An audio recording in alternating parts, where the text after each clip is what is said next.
Hello, everybody. This is Awesome Sauce, and welcome to my first recording in a long freaking time. I could give you the details, but basically, life got in the way, and I haven't been able to record in a really long time. But I'm back. I actually had a couple recordings saved up of different things. I just haven't had a chance to edit them. So I've got like a Stardew Valley, start of a Stardew Valley playthrough sitting around somewhere. So as you can see, we're in a room. What kind of room is this? Well, if you're not familiar or you haven't checked it out yet, on Steam, they introduced a free upgrade to the Sega Genesis games console that they have, the emulator basically that they sell on there. They introduced a free upgrade called the Sega Genesis Classics Hub, which is basically like a room from the early 90s, and you have all this Sega swag, and you can play all the Sega games that you buy on Steam. Obviously, I don't have a full collection. I've still got a shelf there that's empty. I need to complete it. But in any case, basically, I wanted to start a series where I play a bunch of hacks from the Sega Genesis, because the Sega Genesis hacking community, especially the hacking of Sonic games, is pretty radical. There's a lot of really great hacks out there, and I had thought about doing a series on them before, but now that Sega's made it so easy by being just super supportive of the hacking community by creating this this Steam Workshop support essentially for Sega Genesis hacks, it's so much easier to record them now that I thought, hey, why not give it a shot? Let's do a little tour first of this room. It kind of looks like the PS3 theme for Sega Genesis that I have on mine. I think it came with the Sonic, the Hedgehog Sega Genesis Classics collection. I forget. There's so many friggin' compilations of Sega games that I've lost track. But there's a lot of different nice details in here. You've got kind of a record player and a receiver for audio settings, which is kind of neat. You go up to the clock for room settings, which you can change the time of day. If we go in here, actually, let's check that out. So right now it's the time that it is in real life, which is about 4:14 in the afternoon. But we can change the time. So let's say we wanted to have like a really late night gaming session. Well, here it is midnight, and there's the moonlight streaming through and the lamps on. It's just cool. It's just neat. All the little details that they put into it. There's some Sonic comics on the floor. I actually have all three of these Sonic comics somewhere.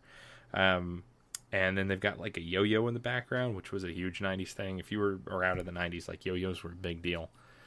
For some reason, there was this revival of like yo-yos and old toys. And it became this big thing to yo-yo tricks. And if you had like a Yo-Mega Brain, you were the coolest kid in the world. I had a Yo-Mega Brain, so maybe I'm biased. But there's all these posters in the background. They've got Altered Beast, Golden Axe, Revenge of Shinobi, Streets of Rage. It's pretty awesome.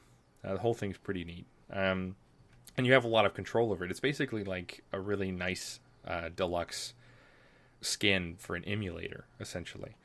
And Sega created it for people to be able to play their games and to be able to hack them more easily. So they've supported the modding community in a big way here. So we're going to go to the input options. The only problem I've found with this is that my game will often change the controller. The Xbox controller that I have, it'll change it to player 2 every time I turn the game on. So you just have to, I don't know if that's a problem on everybody's, but I always have to set that every time I start the program, which is kind of a pain in the butt, but what are you going to do? Okay, so you might have seen this in the title, but we are going to start with a ROM hack of Sonic the Hedgehog 2.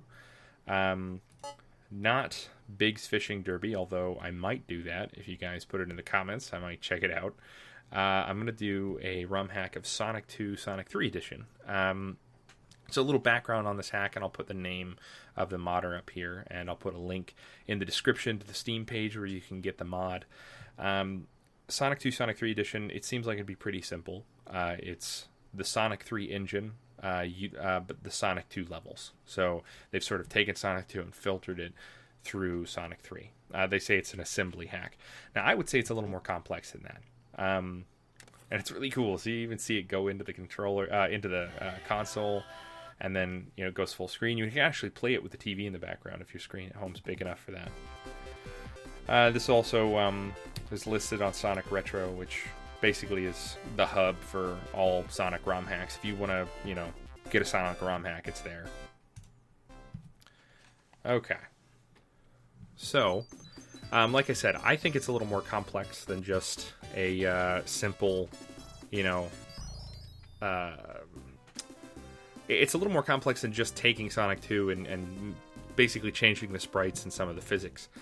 So I'm going to go with Sonic and Tails, because I'm not going to try and do any of the special stages. So it looks, like I said, it looks like you're just replacing the sprites at first, but there is a lot more to it. Now, this ROM hack is not finished, but the things that they did add are really, really neat, and we'll get to that. But I wanted this series to be just sort of like one-shots, maybe two if I end up playing more of the game. If it's like a finished ROM hack, I might play through the whole thing. But essentially one-shots of Sonic and Sega-related games and different ROM hacks that catch my eye, and maybe suggestions from you guys if you have any. So we will only be doing one episode of this because the ROM hack is definitely not finished, and you sort of see the special things that they sort of added to the game start to go away after, probably the third level. So it's definitely got a lot of work to go, but the parts that they do have done are really nice. There's not a whole lot of, with terrible glitches going on. There's a couple of graphical tears here and there, but other than that, it's really nicely done. Now, there is some lag for some reason. Now I have a computer that can run Skyrim on Ultra. The graphics card is about 5 years old now, but at the time it was like next level, bleeding edge good. So I don't know if that's the ROM hack that's causing the lag, but sometimes when there's too many sprites on the screen, or when Sonic moves too fast, it starts to lag out. That could be the emulator as well, I don't know. Okay, so this is one of the first changes you'll see. Obviously, you hear the music is different. But we have the sort of mini-boss from Sonic 3 and Knuckles that, sets fire to Angel Island.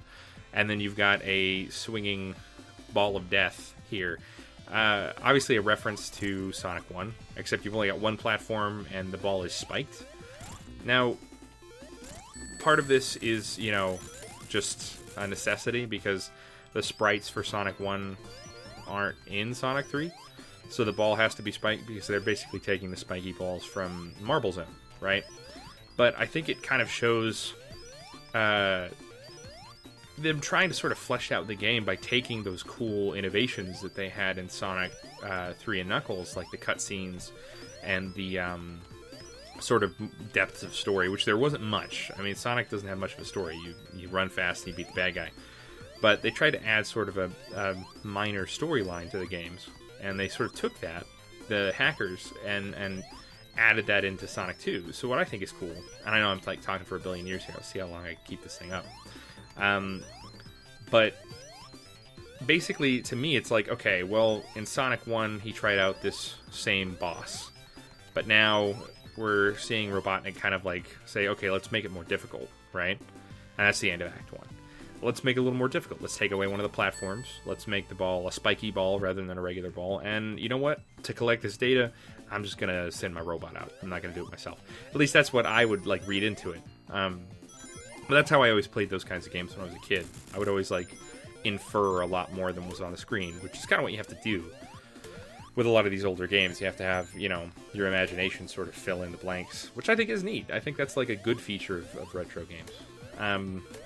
But you can also hear that we've got a remix of the first of the Emerald Hill music here, which I think is really neat. And this isn't music you hear in the game, so this is like a custom remix. Now, from here on out, the custom songs kind of go by the wayside. I don't really hear it in Chemical Plant when I play it. I mean, maybe there's a difference, but I haven't heard it yet. But here, that's in Sonic 3, where they change the music every level. Here you've got kind of an homage to that. And again, the ROM hack isn't finished, so it's not on every level, but I think it's a really cool idea. You can definitely tell that it's not finished, though. They have placeholder songs in some places. when you get to Casino Night Zone, which we won't get to in this playthrough, but when you get to Casino Night Zone, they've just replaced the second level music with the 2-player version of Casino Night Zone's music, which I think is fine. I mean, that works fine for a ROM hack, and I wouldn't actually expect them to do custom remixes of all the songs, but it's one of the things that sort of falls apart after level 3, essentially. But yeah, I mean, like, there's a lot of little details here, and the last battle here is basically the same. But you'll see after this first level, they've also added another thing from Sonic 3 that was one of my favorite things, was the cutscenes, which is really neat. I ended up hating cutscenes as an adult, because a lot of them became really long and unskippable, which was kind of a pain in the butt. But the cutscenes in Sonic 3 were just enough, and it was so new that it was like, oh, that's so cool. This is this new thing I've never experienced, and it's short. I can get back to playing the game almost immediately. I don't have to, like, sit there through some long cutscene, and if I die, I have to sit through again and again and again. What was really smart about these cutscenes, too, is, you know, you see them at the end or the beginning of a level. So if you die, you don't have to sit through the cutscene again. You've already seen it, right? Which I think is something that a lot of newer games... And you see they had the transition there in between levels. It's just neat, you know? It's basically, you know, ripping off that cutscene where Knuckles does the same thing in the first level of Sonic 3. But it's just a neat touch that you don't expect. When somebody says, oh, well, you know, all I've done is run Sonic 2 through the Sonic 3 engine. They've actually added quite a bit of, you know, depth to the game, I guess. But yeah, I had a bad experience with cutscenes as a young person. I think that's what made me hate them so much. And this might be due to my own not paying attention. So take this with a grain of salt, but I've been replaying Kingdom Hearts, and it's summer. So, you know, I'm not working because I'm a teacher. And so I'm just taking some time to replay some of the games that I've always wanted to finish. So I boot up Kingdom Hearts. I put like 60, 70 hours into it the first week. I ended up beating it. I logged about 90 hours in the end because I went for the Ultima weapon, and I left it on all night one time. So this is another example I think you can see of some of the game being not finished. So listen here. Listen for a second. Right? So you hear the sound effect for this guy, like, dropping the, like, liquid, I guess he's holding in that reservoir, right? But the game's not finished, so he's actually not dropping anything. It's just making the noise. So it ends up being a really easy mini-boss. And as you can see here, we've got some of those graphical glitches, right? Some of the sprites from that boss were showing up, and the explosion sprites aren't exactly perfect. But like I said, it has some rough edges, but overall it's really neat. I would suggest picking it up for sure. And that's sort of the last mini-boss you see. Out from here, there's only really one other cool transition that I would, sort of say, oh yeah, that's really neat. They have a transition in between levels, but not necessarily any more cutscenes either. So, and you can see, like, here, that's one of the graphical slowdowns here. It gets kind of janky. It's kind of weird. So anyway, I'm booting up Kingdom Hearts. I'm playing the crap out of it this week, and I finally beat it. I never beat it as a kid. When I was, I don't know. I was a teenager when I had the PS2. And when I first played Kingdom Hearts, I could not beat the second form of Ansem, which is the final boss in the game. And he has something like 3 or 4 forms. I can't even remember now because the whole battle's kind of a blur. But essentially, I got to that point as a kid, and I was in the 50s in terms of level. Now I've taken the time to sort of go back and actually play it, and I leveled up to almost 100. So it's easy for me to beat today, but as a kid, I was just too lazy, I guess, to grind. So I ended up putting the game down because I was so frustrated. But the thing that really bothered me, and I didn't notice this until I replayed the game, was that I think the cutscenes were unskippable. As a kid, I don't think they actually were unskippable. I didn't play it on PS2. I played it recently on PS3, the 1.5 remix. The PS2 version, that was the original that I played, but maybe the cutscenes weren't unskippable, but I remembered, I guess, as I was playing the boss, that, you know, I had such a bad experience with him, because I knew, as soon as he started his monologue, I was mouthing along with it. I knew it so well. It's like, all worlds come from darkness, and also shall return. It was like, it was ridiculous how well I knew the speech, and I realized I had watched that like 50 times, trying and over again to beat that boss. Okay, so just a little note about game design here. It's really cool. As much as I hate this section, because, you know, I almost always drowned as a kid, I think it's cool as a learning tool to show that, hey, you know, Sonic's vulnerable to water. He'll drown if you leave him in there too long. Because this whole section is just long enough, right?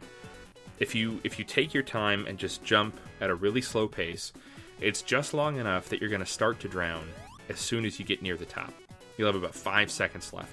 It's just enough time to let you get out and, you know, be like, oh, man, barely avoided that bullet. But it also allows the game to show you the fact that you know, that you can drown if you are a new player. If you've never played Sonic the Hedgehog, if all you've ever played is Mario, you know, because Mario is, you know, can breathe underwater for some reason. If you don't know that mechanic yet, the game teaches it to you by giving you a situation where you're underwater for a pretty set period of time, and it's just long enough that you'll see the consequences of staying under there too long. And even if you have played, it sort of gets you familiar with the rhythm, I guess. I'm just going to do that, because I realized as an adult, I found out that you could just duck and it wouldn't hurt you. Are you kidding me? Did I friggin' die? Oh, dude, you get a second life with Tails? Oh, I'm not dead. I'm not dead, I'm just... Okay, I am dead. That was weird. Did I get a second life as Tails? Because I immediately started controlling Tails after I died. I wonder if that happens. Okay, I was going to end it there, but I actually have to check that out. That might be a cool thing. It's like, once you die as Sonic, you get to go on as Tails. It's like Tails is like carrying the torch. Well, I died again, because I'm stupid. What is happening right now? Okay, well, there might be some death glitches in this game, too, because I didn't die the first time I played. Also, I wasn't commentating, so give me a break, okay? In any case, I guess long story short, or short story long, that battle with Ansem is what made me hate, you know, cutscenes as an adult, because maybe they're skippable in the original version, I don't know, but as I remember them, they were not skippable. But they could have been, I don't know.